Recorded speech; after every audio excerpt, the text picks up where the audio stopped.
Bismillahirrahmanirrahim. Assalamualaikum warahmatullahi wabarakatuh.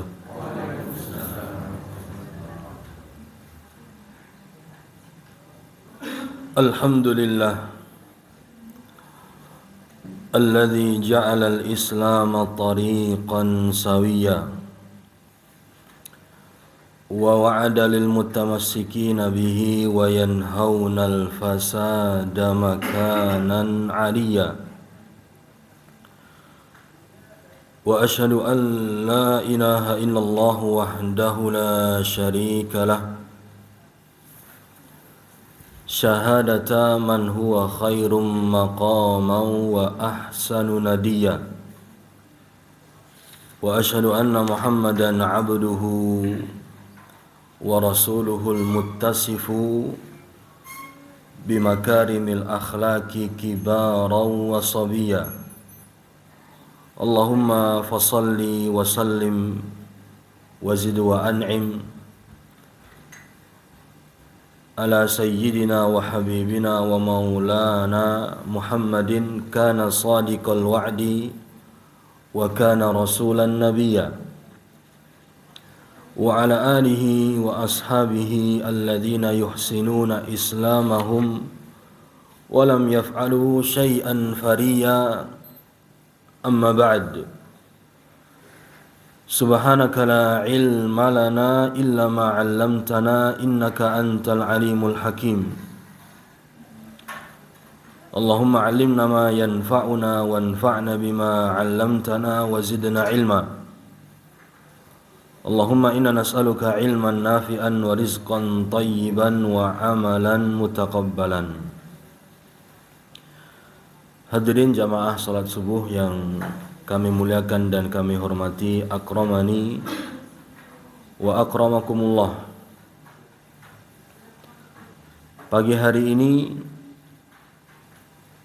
Ahad, hari yang ke-8 hadirin sekalian dari bulan ke-11 dalam penanggalan Islam. Bulan yang termasuk dari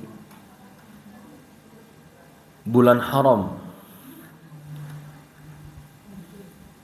di mana kebaikan yang dilakukan dilipat gandakan oleh Allah, begitu pula kejelekan dosanya akan dilipat gandakan oleh Allah Subhanahu wa taala pula.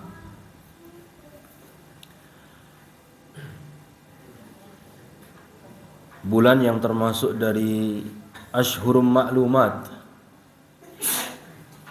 satu dari 3 rangkaian bulan haji, yaitu bulan Dzulqa'dah tahun 1444 dari hijrahnya Nabi kita tercinta Nabi Ahmad sallallahu alaihi wa alihi wa sahbihi wa baraka wa sallama, yang bertepatan dengan tanggal 28 Mei 2023 Masehi. Melanjutkan kembali hadirin sekalian rangkaian dari pelajaran rutin bersambung kita, membaca dan mengkaji kumpulan hadis yang dibawakan oleh salah seorang ulama besar, Al-Hafidh Ibnu Hajar Al-Asqalani rahimahullahu ta'ala rahmatan wasi'atan, wa nafa'ana Allahu ta'ala bi'ilmih wa jazahu anna wa 'anil muslimina khaira, dalam pembahasan Kitabul Jami'. Masih berada di bab yang keempat hadirin sekalian, bab At-Tarhib min Masawi'il Akhlaq. Hadis-hadis yang berkaitan dengan pembahasan peringatan dari berbagai akhlak yang tercela. Kita masuk akhlak tercela yang berikutnya hadirin sekalian, urutan hadis yang ke-25.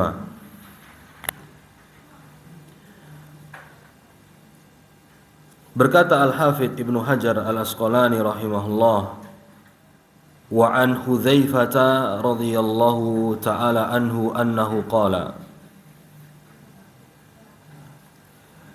dan dari sahabat Hudzaifah, semoga Allah meridhai beliau, beliau berkata, qala Rasulullah sallallahu alaihi wasallam, Rasul sallallahu alaihi wasallam bersabda, la yadkhulul jannata qattatun,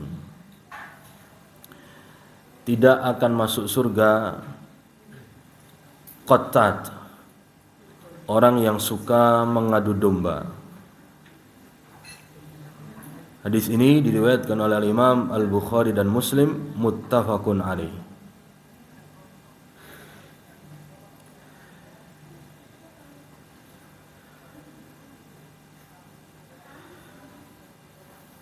Hadis ini hadirin sekalian yang dibawakan oleh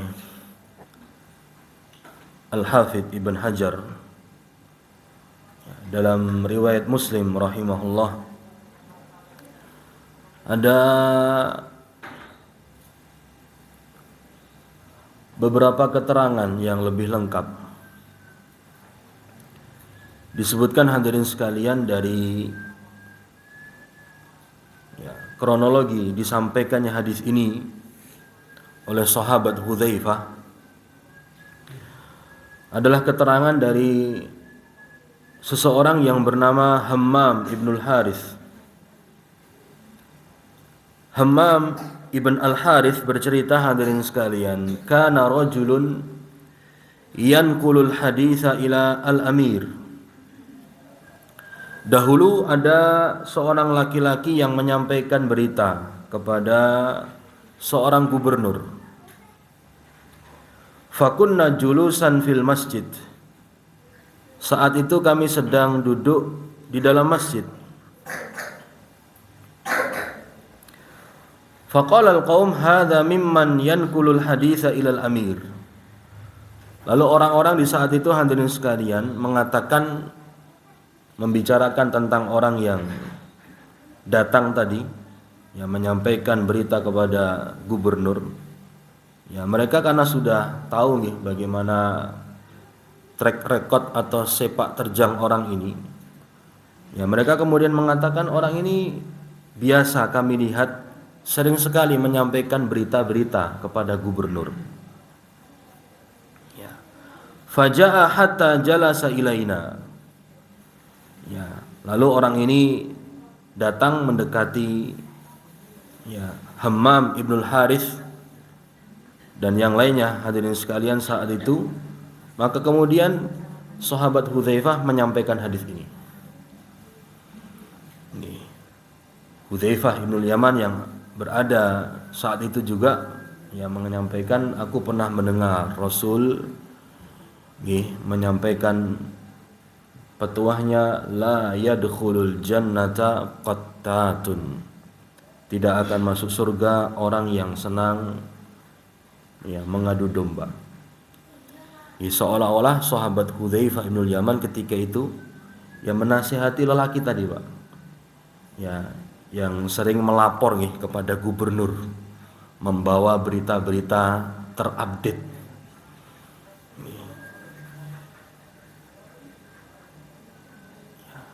Apa yang disampaikan oleh sahabat Hudzaifah itu terselip pesan untuk berhati-hati. Jangan sampai engkau menyampaikan berita yang justru akan merusak suasana, menimbulkan kontroversi di tengah-tengah manusia. Dan nasihat ini cukup menampar hadirin sekalian. Yang dibawakan adalah petuahnya Rasul dengan ancaman tidak akan masuk surga para tukang adu domba.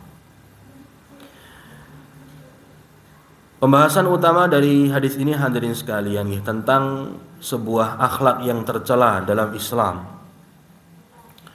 termasuk dari dosa besar karena pelakunya terancam tidak masuk ke dalam surga hadirin sekalian, yaitu perilaku yang dalam agama kita dikenal dengan perilaku an-namimah.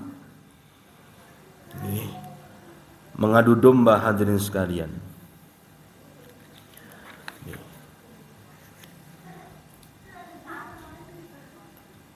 Dalam kamusnya para ulama, hadirin sekalian, an-namimah adalah naqlu kalamin nasi ba'dahum li ba'din ala jihatil ifsad.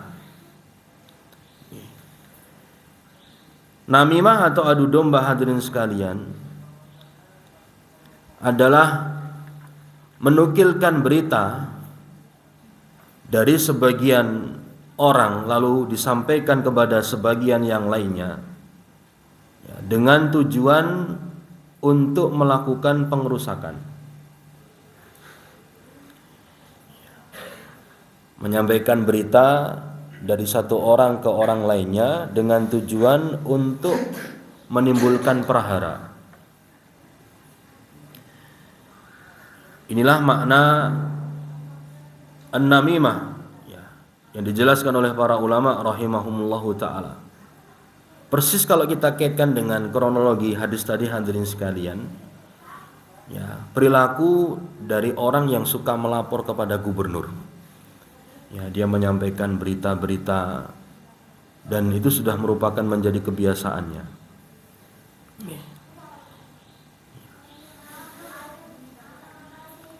Jadi mengadu domba hadirin sekalian atau namimah tadi, seseorang itu menyampaikan sebuah berita dengan tujuan yang tidak baik, dengan niat menjadikan berselisih atau bertikai di antara pihak yang sepaham. Mengutip suatu perkataan dengan tujuan untuk mengadu antara seseorang dengan orang yang diajak bicara oleh dirinya hadirin sekalian. Ini merupakan sebuah akhlak yang tercela dalam agama kita hadirin sekalian. Dari beberapa sudut. Sudut yang pertama seperti yang kita baca dan disuguhkan oleh Al-Hafidh Ibnu Hajar. Para pelaku namimah, tukang adu domba ini dibahasakan oleh Rasul dengan qattat. Dan ancaman bagi mereka tidak akan masuk surga hadirin sekalian. Dalam redaksi yang lain, Rasul menyebutkan dengan ungkapan namam. Tetapi dalam bahasa Arab pelaku adu domba itu disebut dengan qattat dan disebut pula namam. Tukang adu domba. Sudut yang pertama, Rasul mengatakan tidak akan masuk surga hadirin sekalian. Diancam oleh Rasul alaihi salatu wassalam pelaku adu domba ini jikalau tidak bertobat kepada Allah Subhanahu wa taala dan mati dalam keadaan memikul dosa adu domba hadirin sekalian, dia tidak akan masuk surga. Jikalau ia menganggap perbuatannya itu adalah legal, dalam arti agama tidak melarangnya, berarti dia istibah maharimillah, menghalalkan apa yang diharamkan oleh Allah, maka jelas-jelas Pak kafir dan pasti tidak akan masuk surga. Jikalau dia sampai beranggapan namimah itu bukan dosa, dan merupakan hal yang biasa, tidak masalah dalam agama. Orang ini berarti merubah aturan Allah Subhanahu wa taala karena menganggap halal apa yang dilarang oleh Allah Subhanahu wa taala. Sehingga maknanya kalau sampai terjadi dan ada keyakinan seperti ini, tidak masuk surga hadirin sekalian. Makna yang berikutnya yang disebutkan oleh para ulama hadirin sekalian, jikalau orang ini sebenarnya tahu namimah adu domba ini adalah perbuatan yang tercela dalam agama dan dilarang, maka makna tidak masuk surga hadirin sekalian dalam hadis ini adalah masuk ke dalam surga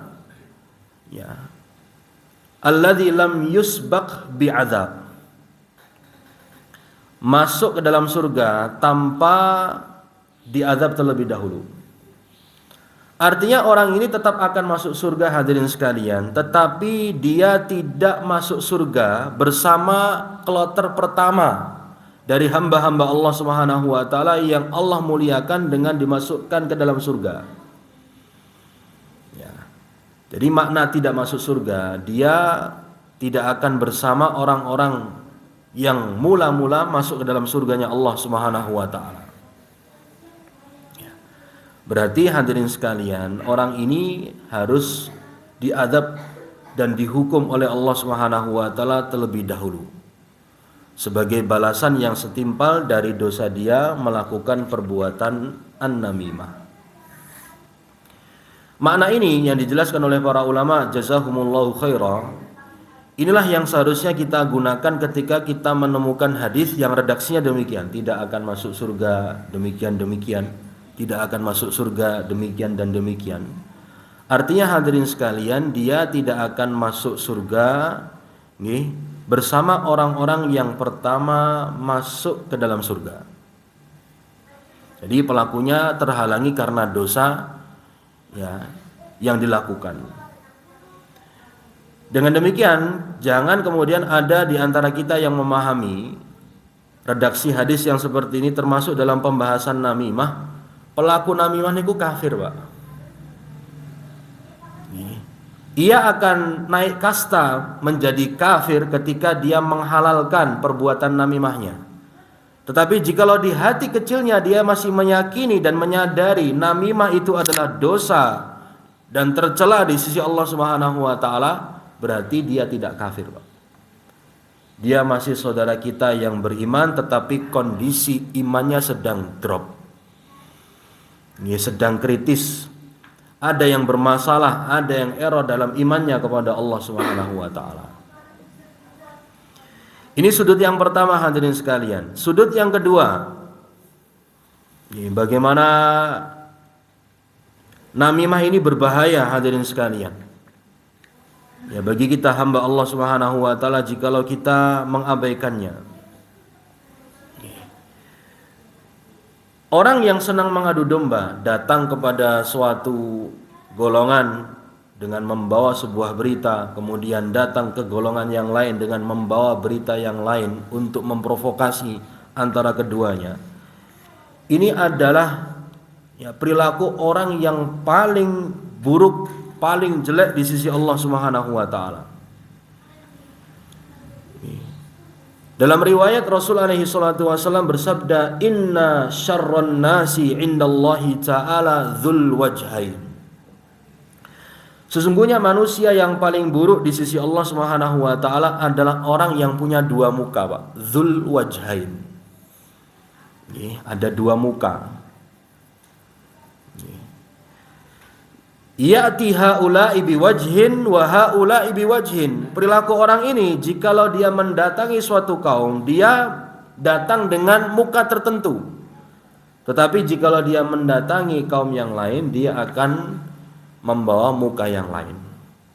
Inilah dalam agama berdasarkan penuturan Rasul dikatakan sebagai dzul wajhain. Dzu niku pemilik, al wajhain dua wajah. Raini pun kalih, Pak, orang ini. Dan orang seperti ini kata Rasul manusia yang paling buruk di sisi Allah Subhanahu wa taala. Kemudian sudut yang berikutnya hadirin sekalian, ini yang lebih mengerikan. Bagaimana namimah ini termasuk dari dosa yang bisa jadi dan bahkan berpotensi besar seseorang itu mendapatkan siksa di alam barzakh atau di alam kubur. Dalam hadis hadirin sekalian, Rasul alaihi salatu wasalam marra biqabraini, pernah melewati dua pusara, pernah melewati dua kuburan. Lalu beliau mengatakan innahuma la yu'adzaban. Penghuni kubur ini, kata beliau, sedang disiksa oleh Allah Subhanahu wa taala, sedang mendapatkan azab kubur. Kuburnya disempitkan, tidak diberikan penerangan oleh Allah Subhanahu wa taala. Dua malaikat datang untuk kemudian mengazab dan menyiksanya atas perintah dari Allah Subhanahu wa taala. Beliau mengatakan wa ma yu'adzabani fi kabir. Sebenarnya kedua orang ini tidaklah diazab oleh Allah Subhanahu wa taala karena permasalahan yang besar. Yang pertama kata Rasul, orang yang pertama ini fakana yamshi bin namimah. Dulu ketika dia hidup, ia sering berjalan ke sana kemari untuk menebar fitnah, mengadu domba di antara manusia, hadirin sekalian. Ya, wa ammal akhar fakana la yastatiru minal baul. Sedangkan yang kedua disiksa oleh Allah Subhanahu wa taala di alam kubur karena tidak sempurna saat bersuci ketika sudah buang air kecil. Perhatikan di sini hadirin sekalian, dosa namimah ternyata bisa menyebabkan azab di alam kubur, hadirin sekalian. Ini menunjukkan ya bahwasanya ini bukan ya sebuah dosa yang remeh di sisi Allah Subhanahu wa taala, menyebabkan seseorang itu diazab, hadirin sekalian, di alam kubur. Karena ulahnya sering sekali mengadu domba manusia berjalan ke sana kemari untuk menimbulkan kerusakan di tengah-tengah manusia.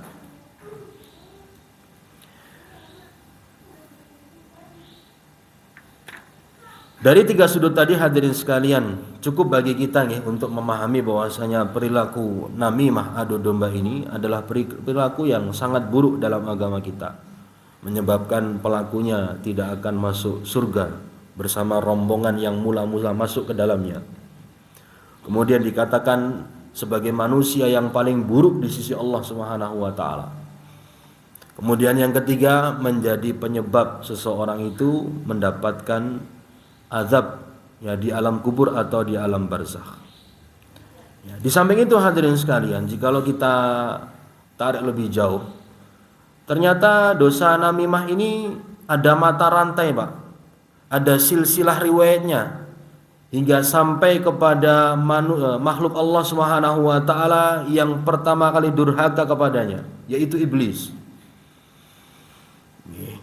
Perilaku memprovokasi manusia, hadirin sekalian, menghasut banyak orang untuk kemudian menimbulkan kerusakan. Ini termasuk dari perbuatannya iblis, hadirin sekalian. Laknatullahi ta'ala alaih. Makhluk yang terlaknat di sisi Allah Subhanahu wa taala. Ya. Disebutkan dalam riwayat, hadirin sekalian, di antara perilaku dari iblis ini, ya, iblis itu ya senang, hadirin sekalian, untuk menciptakan suasana at-tahrish. Suasana di mana terjadi keributan di tengah-tengah manusia. Tidak senang, Pak, kalau masyarakat niku guyub. Tidak senang kalau kaum muslimin niku bersatu padu adem ayem, tidak suka. Dia paling tidak bisa tenang kalau mendapati hamba-hamba Allah Subhanahu wa taala ini, hadirin sekalian, hidup ya dalam bingkai persatuan. Ya. Sehingga selalu berulah, hadirin sekalian, untuk melakukan at-tahrish, memicu pertengkaran, perkelahian antara hamba-hamba Allah Subhanahu wa taala. Rasul menyebutkan dalam hadis, inna syaitana qad ya'isa an ya'budahul, atau qad aisa an ya'budahul musalluna fi jaziratil Arab. Sesungguhnya setan itu, hadirin sekalian, telah putus asa untuk membuat orang-orang yang sholat ya menyembah dirinya di jazirah Arab. Tetapi setan tidak pernah berputus asa, walakin fit tahrish bainahum. Tidak pernah putus asa untuk melakukan tahrish, Pak. Provokasi agar orang itu bertikai di tengah-tengah mereka. Maka dengan demikian, hadirin sekalian, dapat dipahami mereka para tukang adu domba ini punya pendahulu, Pak, punya salaf mereka ini. Siapa salaf mereka? Bukan salafus soleh, Pak, salafut toleh, iblis. Ini diikuti kembali, hadirin sekalian, oleh bangsa yang Allah katakan dalam Al-Quran al-maghdubi alaihim, bangsa yang dimurkai oleh Allah, yaitu orang-orang Yahudi. Jikalau kita membuka lembaran sejarah, bagaimana kisah tragis terbunuhnya sahabat Utsman, dikepung oleh 3.000 sampai 6.000 massa hadirin sekalian. Dari mana 3.000 sampai 6.000 massa tersebut? Ada provokatornya, Pak. Ada namamnya, ada tukang adu dombanya. Siapa dia? Seorang Yahudi yang bernama Abdullah bin Saba, yang dalam riwayat memiliki inisial lain hadirin sekalian, Ibn Sauda. Ya, nama lainnya. Ya. Ia pura-pura masuk Islam hadirin sekalian. Dia jelas-jelas dari kalangan orang Yahudi kemudian menyatakan diri masuk Islam. Di era kekhilafahan Utsman hadirin sekalian muncul, Pak, karakter aslinya orang ini. Ya, dan memang benar saja seperti apa yang disampaikan oleh Rasul, di era Utsman itu akan menjadi gerbang awal terbukanya berbagai fitnah yang menimpa kaum muslimin. Dan itu ujian bagi sahabat Utsman ibn Affan radhiyallahu taala anhu wa ardhah. Orang ini Ibn Sauda atau Abdullah bin Saba al-Yahudi tadi hadirin sekalian datang di tempat perkumpulan manusia. Ia mengompori massa dengan menyebutkan kejelekan-kejelekan sahabat Utsman. Utsman demikian, Utsman itu gila kekuasaan, Utsman itu gila popularitas. Ya, kemudian ditambahi dengan bumbu-bumbu yang lainnya yang mengatakan seharusnya kekhilafahan itu jatuh kepada sahabat Ali, itu direbut oleh Utsman. Dan seterusnya hadirin sekalian, dari fitnah-fitnah yang dihembuskan kepada sahabat Utsman. Akhirnya 1-2 orang, Pak, getok tular hingga kemudian terkumpul 3.000 sampai 6.000 orang yang terprovokasi dan terhasut oleh orang ini. Puncaknya hadirin sekalian, akramani wa akramakumullah, 3.000 sampai 6.000 massa tadi mengepung rumah sahabat Utsman. Napa tujuanipun? Untuk melengsarkan dan membunuh sahabat Utsman. Gara-gara satu orang, Pak, provokatornya orang Yahudi. Dan singkat cerita hadirin sekalian, terbunuhlah sahabat Utsman di hari Jumat ketika beliau sedang membaca Al-Qur'an oleh seseorang dari 3.000 hingga 6.000 rombongan tadi yang dibawa oleh Abdullah bin Saba. Abdullah bin Sabanya cuci tangan, Pak, dia. Namanya provokator, Pak, jireh biasanya. Tidak berani untuk mengeksekusi sendiri. Yang digunakan tangan orang lain hadirin sekalian untuk membunuh sahabat Utsman.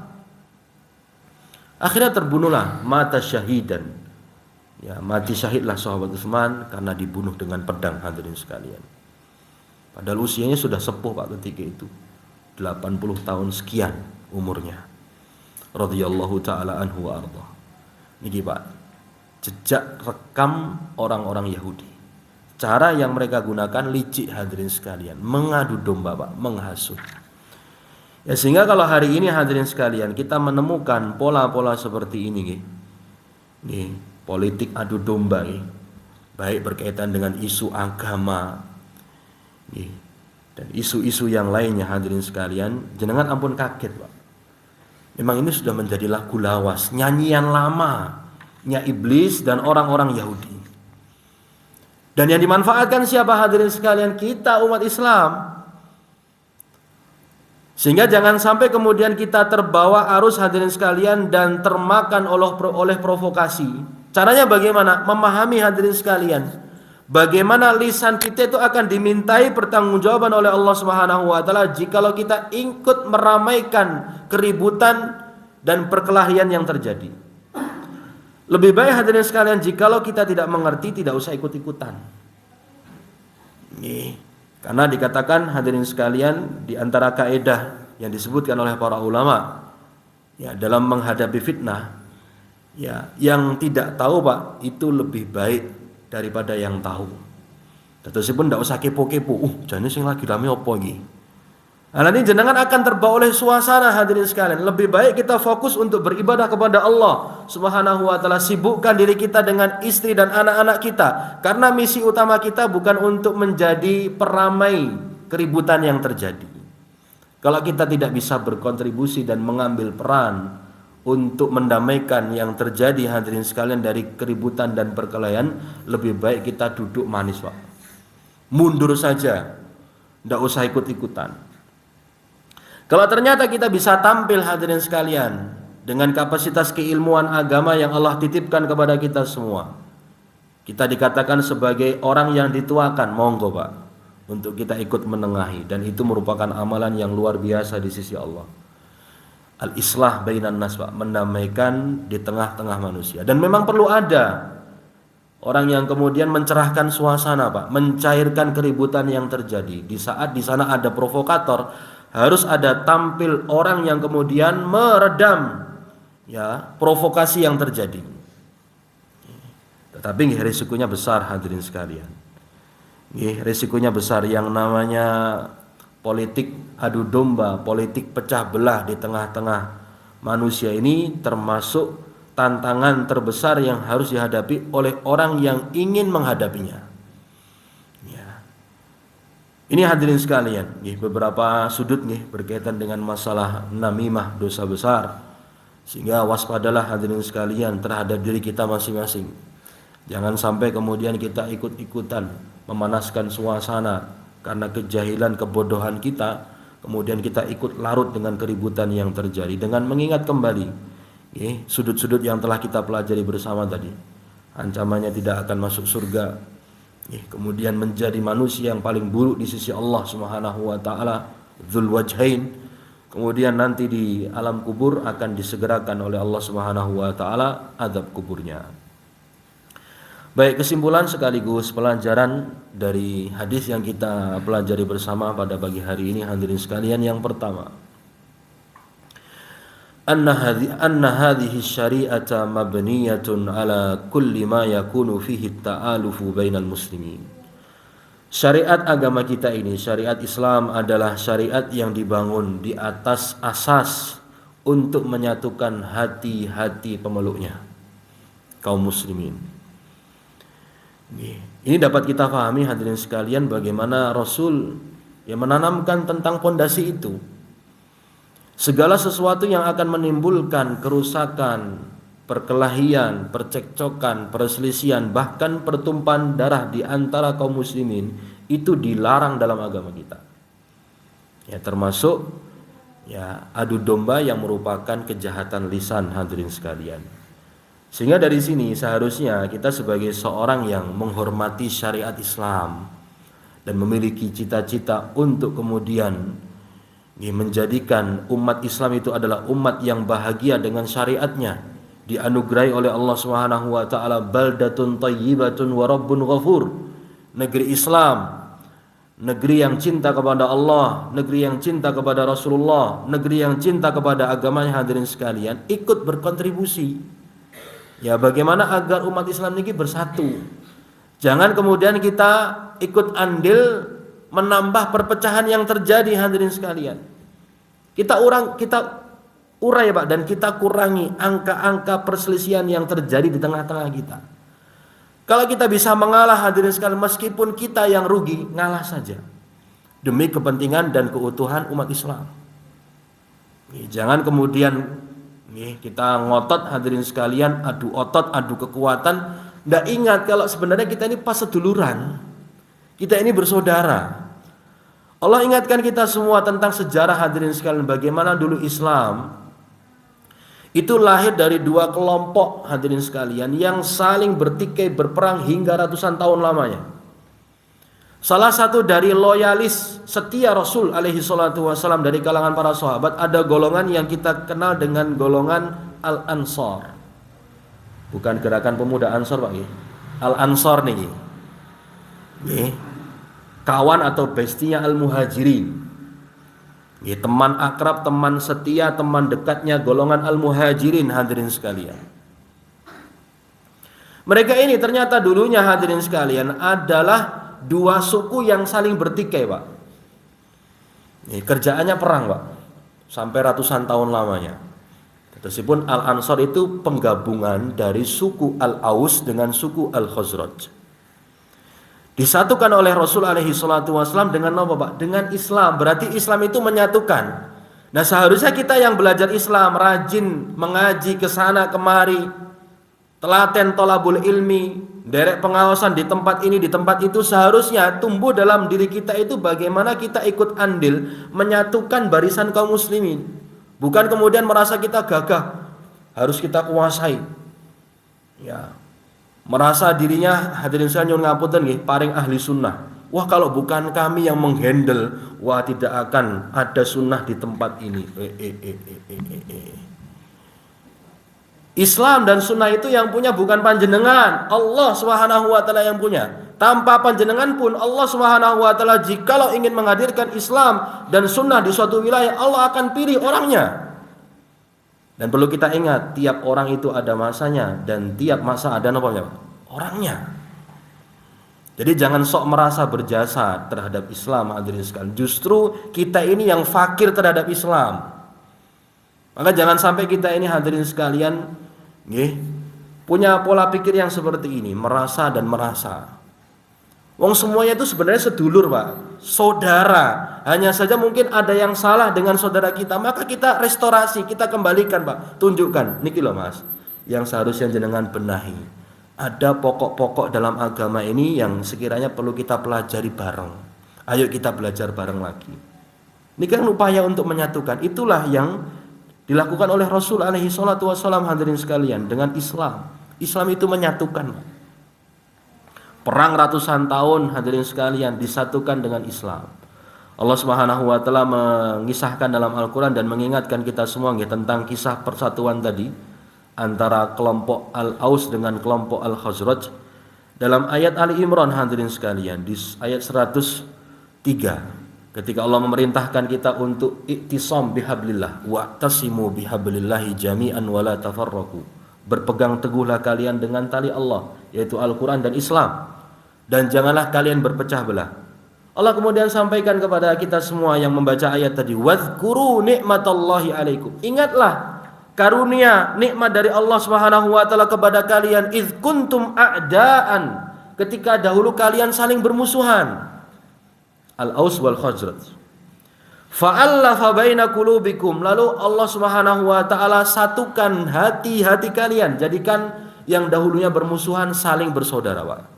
Fa asbahtum bi ni'matihi ikhwana, lalu kalian dengan nikmat dari Allah kalian menjadi ikhwan, bersaudara. Ya, ini Pak, kita punya tanggung jawab bersama untuk melestarikan tradisi syariat Islam, menyatukan, Pak. Jangan kemudian menambah masalah di atas masalah yang sudah pelik dihadapi oleh Islam dan kaum muslimin. Kemudian yang kedua hadirin sekalian, pelajaran dari hadis ini, annan namimata min kabairidz dzunub. Namimah atau adu domba ini termasuk akhlak yang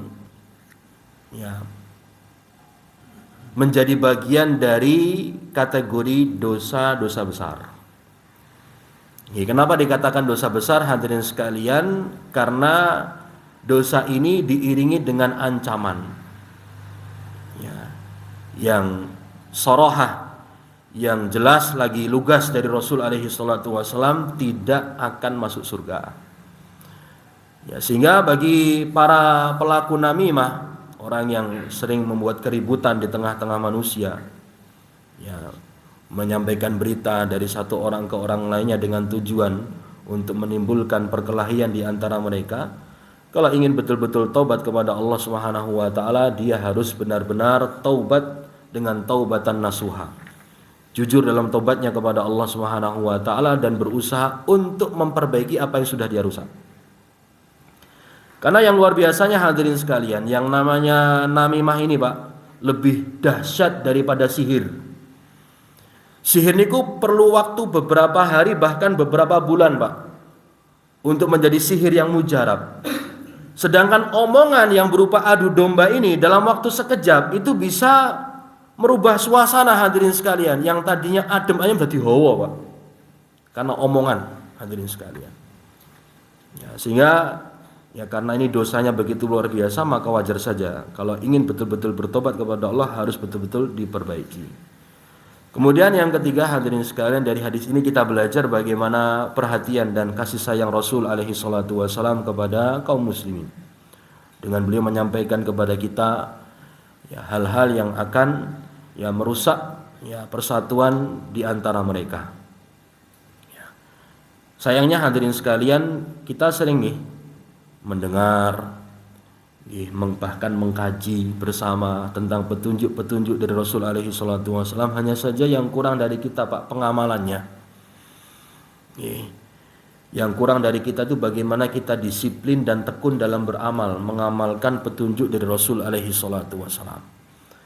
Karena memang tantangannya berat hadirin sekalian, untuk istiqomah dalam berislam, istiqomah dalam mengamalkan Islam niku berat. Maka menjadi tanggung jawab kita masing-masing hadirin sekalian untuk kita bagaimana menghidupkan sunnah dan petunjuk Rasul alaihi salatu wasallam. Di antara yang paling sederhana bisa kita lakukan Pak, mari kita perbaiki perilaku dan akhlak kita masing-masing. Kita jaga lisan kita, jangan sampai melakukan berbagai macam kriminalitas yang dilakukan oleh lisan, kejahatan yang dilakukan oleh mulut kita dengan omongan yang kita ucapkan. Kita pikir baik-baik apa yang akan kita omongkan, jangan sampai kemudian omongan kita yang kita anggap sebagai candaan tapi ternyata justru menimbulkan kerusakan di tengah-tengah manusia. Baik, kami kira cukup hadirin sekalian untuk materi kita pada pagi hari ini. Kita berdoa mengakhiri majelis kita semua pada pagi hari ini dengan memohon melalui seluruh nama-nama Allah Subhanahu wa taala Al-Husna dan sifat-sifatnya yang mulia agar senantiasa memberikan taufik dan hidayahnya kepada kita, selalu membimbing kita semua dalam bimbingan yang terbaik Al-Quran dan Sunnah dengan pemahaman yang benar, dan kelak mewafatkan kita semua dalam keadaan yang terindah husnul khatimah, serta memuliakan kita dan keluarga kita serta segenap orang-orang yang kita cinta dimasukkan ke dalam surga yang paling teristimewa, surga Al-Firdaus Al-A'la. Amin ya rabbal alamin. Mari kita akhiri dengan kafaratul majlis. Subhanakallahumma wa bihamdika nasyhadu an la ilaha illa anta nastaghfiruka wa natubu ilaik. Wa sallallahu ala nabiyyina Muhammad wa sallam walhamdulillahi rabbil alamin. Billahi taufiq wal hidayah wal ridha wal inayah. Tsumma assalamu alaikum warahmatullahi wabarakatuh.